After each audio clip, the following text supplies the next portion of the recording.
home screen.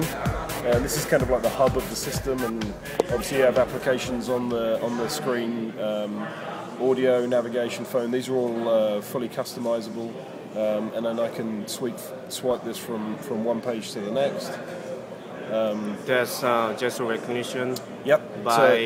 With a proximity sensor. No, that purely at the moment there is proximity sensing happening here. You can see at the moment it's just pulling up the page indicator. So if I go to the bottom there, you can see the page indicator comes up here and tells me I've got 2 pages of information. If I go to audio, proximity sensing does a little more on audio. So you can see it brings up the application tray at the top of the screen, and it also brings up my controls for the application itself. So my hand comes in and I get my list of controls along the bottom, and I've got my application tray along the top. The application tray allows me to jump from one application to the next. You can see here I'm in audio, it's got the 3D rendered icon here. If I go to nav, you see I go back to a 2D icon and this becomes more rendered, and I'm in the nav application. I can then come into my phone application. So that application the application tray allows me to jump from one function to the next. So if I'm in audio, again I can then toggle this between tune and seek. So I've got a combined function in there. The proximity sensing also brings up my browse button, so I can go to a list. And this brings up my list of FM radio stations. On the left-hand side here, we've got a vertical keyboard that allows us to go from, I can do gross movements. So right now I'm on sort of 88.3.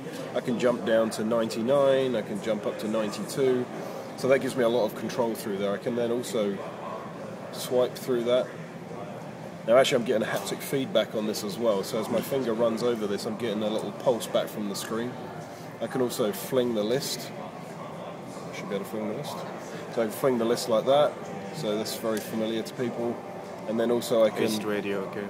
And then I can also just use these to do more fine control, and then I can grab this and drag that around there as well. So there's lots of different ways to interface with the list functionality.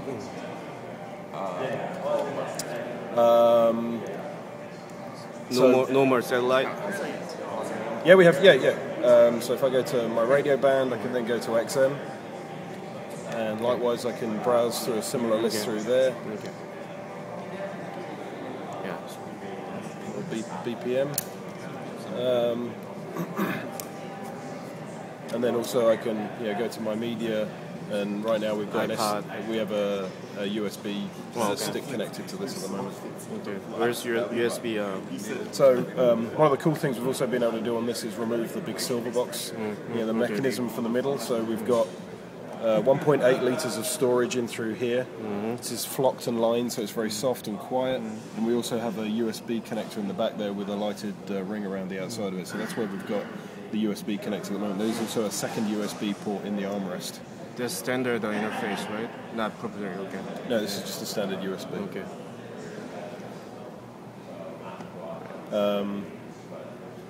So we've got fully capacitive faceplate. The capacitive allows us to do some of these nice gestures on the screen and so on. I can pull my favourites up. I can drop my favourites down. Pull them back up. If I go to my home page, I can then edit the home page. So if I press and hold, it allows me to edit the content on the home page. I can move this around. I can customize all of that. I can then also customize my application tray up the top there as well. So if I want to add settings, I can do that. And then that's all set. I go to my audio page, and you can see that the application tray is updated. If I wanted to, if I go back to radio band, I go back to XM radio, I want to save that as a favourite, so I've saved that in there. If I go to the settings menu here, and I go to radio, and manage my favourites, and I can actually go in there and rename that as... station name, okay. Yeah, and I can call that BPM. Done.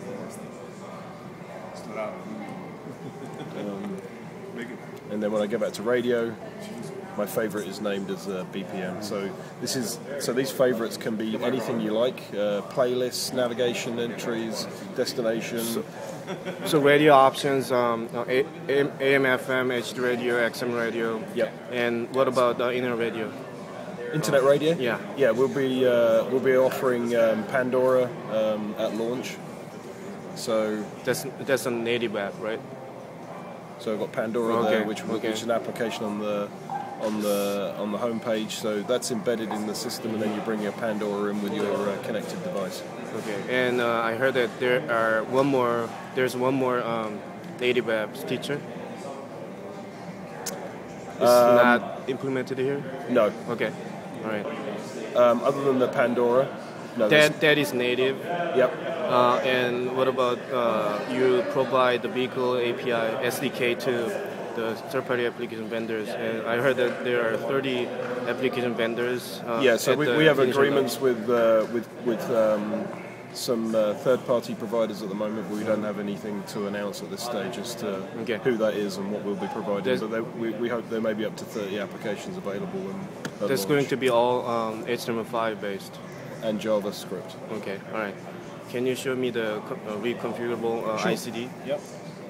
This is our enhanced theme in the middle here. I've got a large area for navigation, audio, and phone functionality, and I can go in here.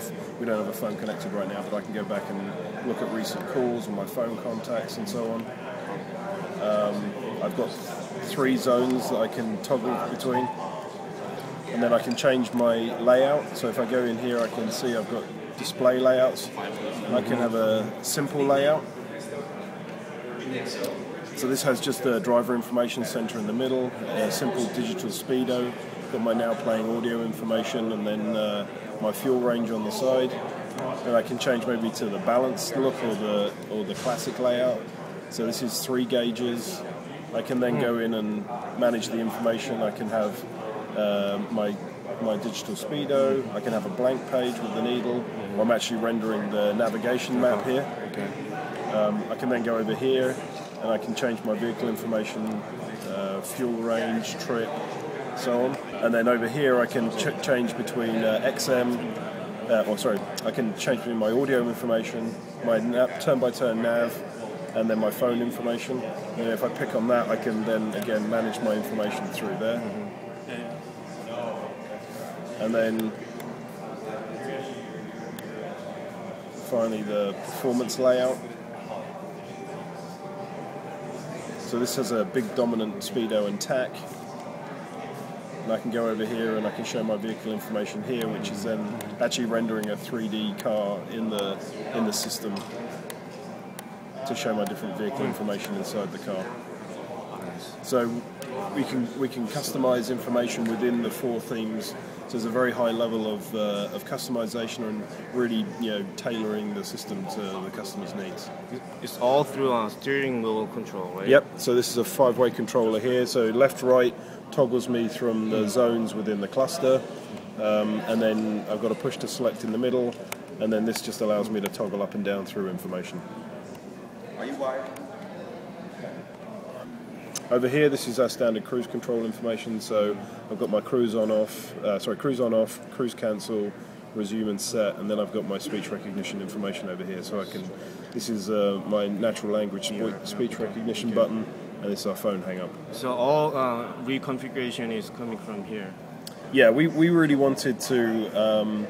We wanted to offer a lot of information in the cluster, but we didn't want to overcomplicate the steering wheel controls, so we just got a very simple 5-way controller.